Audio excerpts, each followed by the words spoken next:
धम्मपद पाली साहित्य का एक अमूल्य ग्रंथ रत्न है। बौद्ध जगत में इसका उसी प्रकार प्रचार है जिस प्रकार हिंदुओं में गीता और ईसाइयों में बाइबल तथा मुस्लिमों में कुरान। धम्मपद में कुल 423 गाथाएं हैं जिन्हें तथागत बुद्ध ने बुद्धत्व की प्राप्ति से लेकर महापरिनिर्वाण पर्यंत समय समय पर विभिन्न विनेय जनों के अध्याशय, अभिरुचि एवं भिक्षुओं के द्वारा समय समय पर उपस्थित समस्याओं के समाधान स्वरूप उपदिष्ट की हैं। इसे बुद्ध के परिनिर्वाण के पश्चात बौद्ध सांगीतिकर्ताओं ने एकत्रित कर विषय वस्तु के अनुसार क्रमशः विभिन्न वर्गों में बिठाया है। धम्मपद 26 वर्ग और 423 गाथाओं में निबद्ध है। अवित्तरेत कल्याणे पापाचित्तं निवारये दंदं हि करोति पुण्यं पापस्मिं रमते मनो। अर्थात पुण्य करने में शीघ्रता करें, पाप से चित्त को हटाएं। पुण्य कार्य की धीमी गति से करने वाले का मन पाप में लग जाता है। पापंचे पुरुषो कैरा नतं कैरा पुनः पुनः नतं विछन्दं कैराथ दुःखो पापस्य उच्चयो। अर्थात मनुष्य यदि पाप कर दे तो उसे बार बार न करे, उसमें रत न होवे, क्योंकि पाप का संचय दुखदायक है। पुण्यंचे पुरुषो कैरा कैराथे तं पुनः पुनः तम्मि छन्दं कैरात सुको पुण्यस्य उच्चयो। अर्थात यदि मनुष्य पुण्य करे तो उसे बार बार करे, उसमें रत होवे, क्योंकि पुण्य का संचय सुखदायक होता है।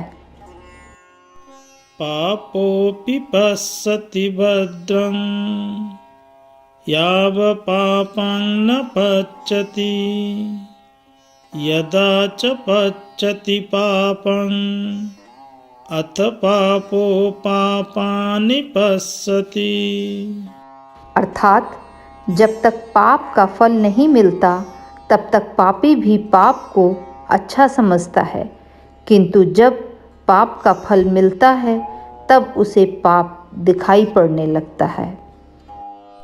भद्रोऽपि पश्यति पापं याव भद्रं न पच्यति यदा च पच्यति भद्रं अथ भद्रो भद्राणि पश्यति। अर्थात जब तक पाप का फल नहीं मिलता तब तक पुण्य आत्मा भी पुण्य को भी बुरा समझता है, किंतु जब पुण्य का फल मिलता है तब उसे पुण्य दिखाई पड़ने लगते हैं। मावमन्येत पापस्य न मन्तं आगमिष्यति उदबिन्दु निपातेन उदकुम्भोऽपि पूरति बालो पापस्य थोकं पियाचिनं। अर्थात वह मेरे पास नहीं आएगा, यह सोचकर पाप की अवहेलना न करें। जैसे पानी की बूंद के गिरने से घड़ा भर जाता है, वैसे ही मूर्ख थोड़ा थोड़ा संचय करके पाप को भर लेते हैं।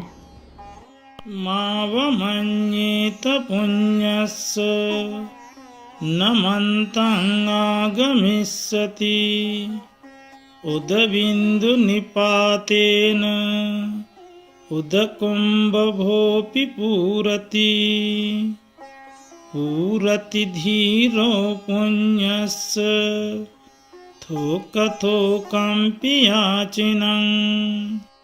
अर्थात वह मेरे पास नहीं आएगा, ऐसा सोचकर पुण्य की अवहेलना न करें। जैसे पानी की बूंद के गिरने से घड़ा भर जाता है, ऐसे ही धीर व्यक्ति थोड़ा थोड़ा संचय करके पुण्य को भर लेते हैं। वाणिजो भयं मग्गं अपसत्तो महेद्दनो विसञ्जीवितु कामो व पापानि परिवर्जये। अर्थात जैसे महाधन वाला व्यापारी भययुक्त मार्ग को छोड़ देता है, या जैसे जीने की इच्छा वाला पुरुष विष को छोड़ देता है, वैसे ही पुरुष पापों को छोड़ दे। पानमि चेवनो नास हरेय पानिना विषं नाबब्बनं विषमन्वेति नत्थि पापं अकुर्वतो। अर्थात यदि हाथ में घाव न हो और हाथ से विष ले लें तो घाव रहित शरीर में विष नहीं लगता। उसी प्रकार न करने वाले को पाप नहीं लगता। यो अपदुत्थस्य नरस्य दुस्सति शुद्धस्य पोषस्य अनन्नस्य तमेव बालं पच्येति पापं सुखमो रजो पटिवातं बखितो। अर्थात जो दोष रहित शुद्ध निर्मल पुरुष को दोष लगाता है, उसी मूर्ख को उसका पाप लौटकर लगता है। जैसे कि सूक्ष्म धूलि को हवा के आने का रुख देखने से वह फेंकने वाले के ऊपर ही पड़ती है। गभ्भमेके उपपज्जन्ति निरयं पापकामिनो सग्गं सुगतिनो यन्ति परिनिब्बन्ति अनासवा। अर्थात कोई गर्भ में उत्पन्न होते हैं, कोई पाप कर्म करने वाले नरक में जाते हैं, कोई सुगति वाले स्वर्ग को जाते हैं और अनाश्रव परिनिर्वाण को प्राप्त होते हैं। न अन्तलिख्येन समुद्रमध्ये न पव्यतानं विवरं पविस्य न विज्जति सो जगति पदेशो यथेष्टितो मुच्येय पापकर्मा।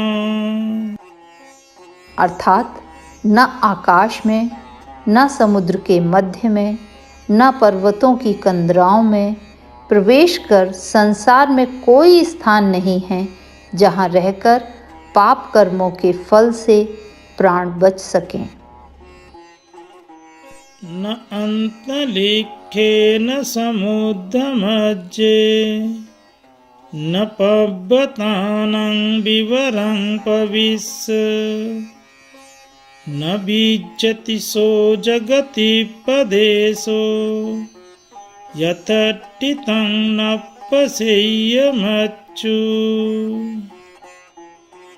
अर्थात न आकाश में, न समुद्र के मध्य में, न पर्वतों की कंदराओं में प्रवेश कर संसार में कोई स्थान नहीं है जहाँ रहने वाले को मृत्यु न सताए। तथागत से यही प्रार्थना है कि जो भी इस धम्म पद को सुने उनमें अनित्यता और अनात्मता आदि का बोध हो और अंततोगत्वा वे बुद्धत्व को प्राप्त हों।